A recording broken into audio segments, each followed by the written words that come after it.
नमस्कार किसान बहनों और किसान भाइयों। जैसे कि आप जानते हैं गर्मियों का सीजन शुरू हो रहा है, तो ऐसे टाइम में जो आने वाले फल हैं, अगर हम सीजनल फलों की बात करें तो अच्छा होगा कि प्रिजर्वेशन के जरिए हम कैसे फलों को बचा सकते हैं, उनको बाद में इस्तेमाल करने लायक बना सकते हैं, और जब ना सीजन हो तो उनका उपयोग कर सकते हैं। जैसे कि गर्मियों के सीजन में आम आ रहा है और शुरू हो गया है, आम के बहुत सारे उत्पाद हम बना सकते हैं।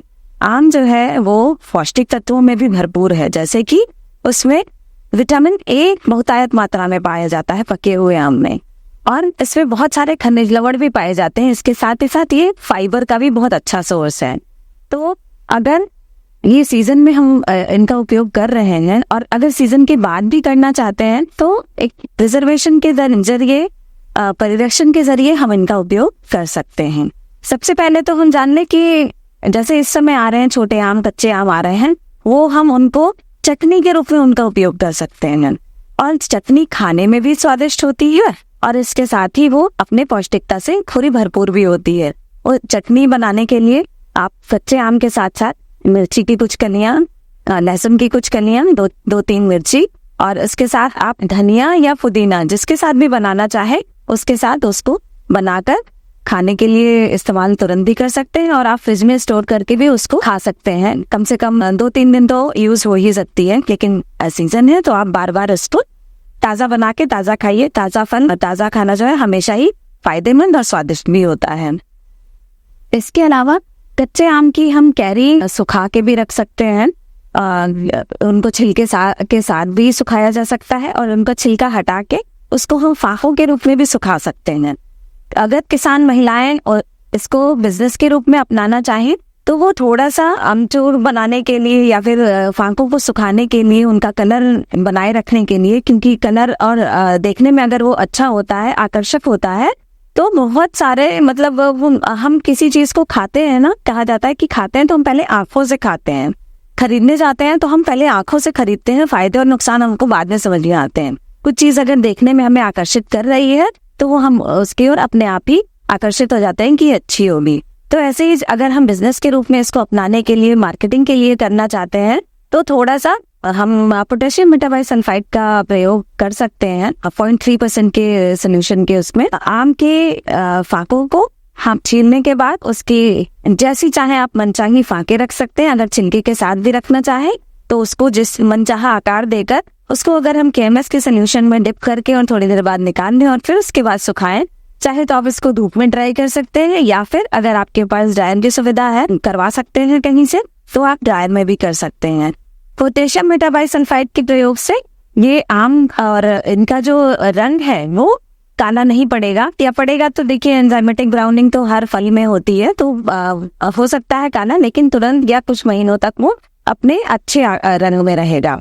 तो आप इसकी मार्केटिंग भी बहुत अच्छे से कर सकते हैं फाकों की, और उन फाकों को ही आप पीस के उसका अमचूर बना सकते हैं। और घर के जो मार्केट में जो बहुत अमचूर या कुछ भी उपलब्ध होता है, तो आप देखेंगे उसमें प्रॉपर खटास नहीं होती है, कम होता है, मतलब उनकी मात्रा ज्यादा डालनी पड़ती है सब्जी में या किसी भी चीज में हम बनाना चाह रहे हैं तो।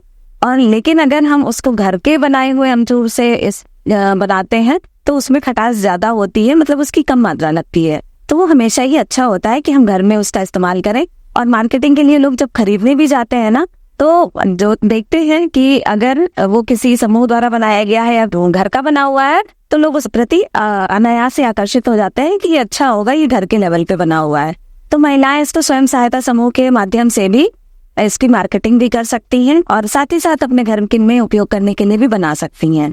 इसके अलावा कच्चे आम अभी जो इस समय मिल रहे हैं, अब अभी तो नहीं, लेकिन कुछ दिनों में लू भी चालू हो जाएगी, गर्म हवाएं, प्रकोप बढ़ जाएगा और डिहाइड्रेशन होने लगता है, पानी की कमी होने लगती है। पानी की कमी से फिर गर्मी अपने पूरा असर दिखाती है, जिसकी वजह से तबीयत खराब हो जाती है, चक्कर आना या पेट खराब होना या फिर बहुत ज्यादा वीकनेस हो जाना, ये सब हो जाता है। तो ऐसे टाइम के लिए आप आम का पना बना के लोग पीते हैं, बड़े बूढ़े कह गए हैं कि आम का पना भी बहुत ही फायदेमंद होता है, लू से लड़ने में तो खास तौर से फायदेमंद होता है।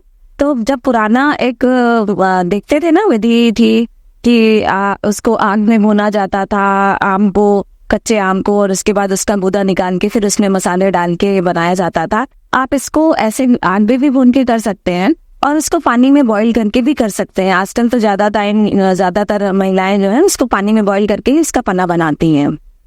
अगर आप देखें तो उस आम के पन्ने को भी बनाने के लिए पल्प के रूप में भी आप इसको प्रिजर्व कर सकते हैं। जैसे कि आप देख सकते हैं कि आम का पना बनाने के लिए पल्प है, आप इसको स्टोर भी कर सकते हैं। इसमें कुछ भी नहीं, ऐसे बॉईल करके आपने जो भी पल्प निकाला है उसमें केएमएस का थोड़ा सा 0.3% के हिसाब से हमने केएमएस ऐड करके इसको सील बंद कर दिया है और आप इसको कर सकते हैं। और जब आपको आम का पन्ना पीना हो या कोई मेहमान आता है या किसी और को देना है या कहीं लेकर भी जाना है तो आप इस सील बैग में सील पैकिंग कर सकते हैं कांच की बोतलों में। और जब कोई मेहमान आए या कुछ किसी को बना के देना है तो आप उसको तुरंत से ही निकाल के और उसमें ताजे मसाले, काला नमक, काली मिर्च, जीरा, अजवाइन पाउडर, ये सब सभी को पाउडर के रूप में मिलाकर इसको दे सकते हैं। साथ ही साथ इसमें अगर आप पुदीना पत्ती ऐड करते हैं तो वो और भी ज्यादा फायदेमंद हो जाता है।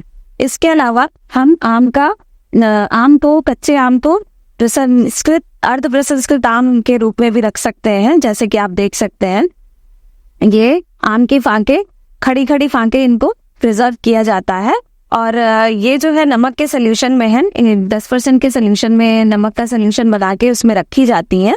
और जब अचार बनाना हो तो आप इस सोल्यूशन से आम निकाल के, जैसे आप नॉर्मल विधि से अचार बनाते हैं, मसालों को भूनना पीसना करके इसमें मिला सकते हैं। बस ध्यान ये रखता है कि इसमें नमक की मात्रा हमें थोड़ी सी कम रखनी है जो प्रॉपर अचार में हम डालते हैं, क्योंकि हमने इसमें ऑलरेडी 10% का सोल्यूशन नमक का डाल रखा, नमक में रखा है।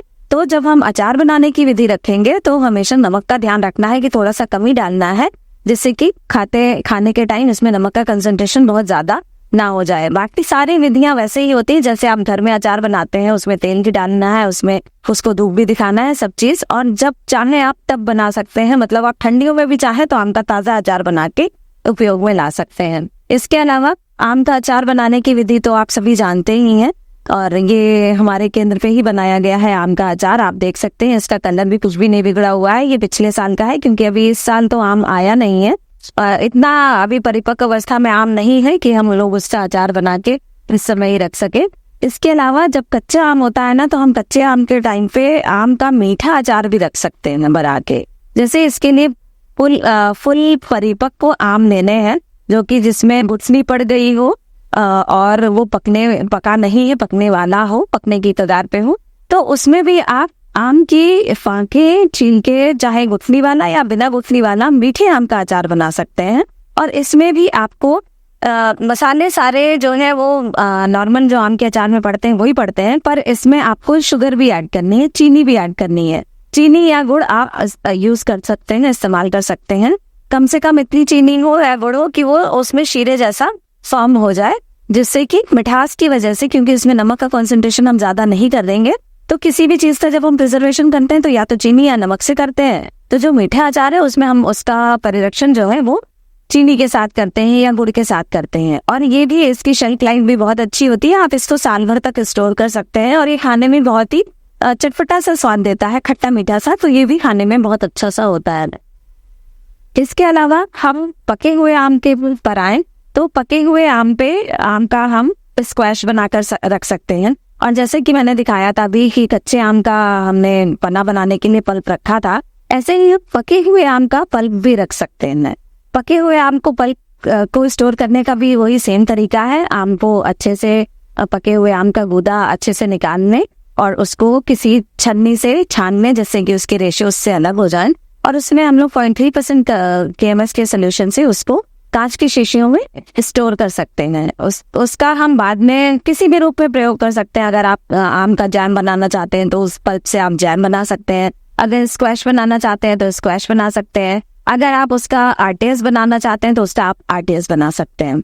इसके अलावा स्क्वैश अगर आप ताज़ा तुरंत बनाना चाहते हैं तो उस ताज़े स्क्वैश को बनाने के लिए आपको पके हुए आम लेने हैं, पके हुए आम का गूदा लेना है और उस गूदे को आपको चीनी के साथ पहले आप मेजर कर लेंगे कि आपके पास गूदा कितना है, उसका 40% जो है उसमें TSS होना चाहिए गूदे का, और उसमें एसिडिटी भी आपको अगर मेंटेन करनी है, मतलब खट्टापन, तो जो साइट्रिक एसिड आता है वो उसमें 1% के हिसाब से रहता है और टोटल TSS इसका जो है वो 40% होना चाहिए, मतलब मुदा उसका 40% होना चाहिए। तो हम चीनी और पानी के साथ जो है घोल बना लेते हैं, जिससे कि तो उसमें साइट्रिक एसिड को भी हम मिला सके, और उसके बाद उस चीनी और साइट्रिक एसिड को घोल को ठंडा करके उसके बाद उसमें ठंडा होने पर आपको आम का गूदा धीरे धीरे मिलाना है और मिक्स करते हुए जाना है। और इसके बाद ही इसको हम थोड़ा सा मतलब 1 चम्मच का स्क्वैश में आप 0.3% के हिसाब से KMS मिक्स करेंगे और बॉटलिंग करते टाइम उसको डालते हुए उसको तुरंत ही बंद कर देंगे, जिससे कि जब आप उस स्क्वैश को अगर स्टोर करना चाहें तो आप स्टोर कर सकते हैं। और अगर आपने उसकी पैकिंग खोली है तो उसको कोशिश करें कि वो महीने भर में आप महीने भर के अंदर ही कंज्यूम कर सके। फ्रिज में रखें उसको, अगर बाहर रख रहे हैं तो उसको आप छोटी छोटी बॉटल्स में पैकिंग करें, जिसकी वजह से वो आप जब एक शीशी खोलें, कोई बॉटल खोलें, तो उसको आप 2-3 दिनों में ही कंज्यूम कर लें या हफ्ते भर में कंज्यूम कर लें, क्योंकि खुलने के बाद क्योंकि उसको इन्फेक्शन के चांसेस ज्यादा हो जाते हैं। ऐसे ही आप आम का पना जो बनाने के लिए ये पल्प रखा है, ऐसे आम के पन्ने का भी पल्प आप पूरी तरह से मिक्स करके भी स्टोर कर सकते हैं। स्क्वैश जैसे हमने स्टोर करा है वैसे ही आम का पन्ना भी कर सकते हैं। मीठे वाला पन्ना बनाने के लिए आप उसमें चीनी ऐड कर सकते हैं अपने स्वाद अनुसार, जैसी आपको चाहिए, मीठा, कम मीठा या ज्यादा मीठा। और सारे मसालों के साथ भी हम इसको स्टोर करके पन्ने को रख सकते हैं, जिसमें कि हमें काली मिर्च, भुना हुआ जीरा और अजवाइन भुनी हुई, काला नमक, सफेद नमक, ये सारी चीजें हम उसमें ऐड करके पल्प में ही रख देते हैं। उसमें भी आपको सील पैक करके रखना होगा और कोशिश करें कि अगर फ्रिज है आपके पास तो फ्रिज में रखें, जिससे कि उसका इन्फेक्शन के चांसेस उसमें कम हो और खुलने के बाद वो उस बॉटल का प्रयोग जल्दी से जल्दी करें। आम का उपयोग अच्छे से करें और उसके स्वाद और पौष्टिक तत्वों का पूरा आनंद उठाएं। धन्यवाद।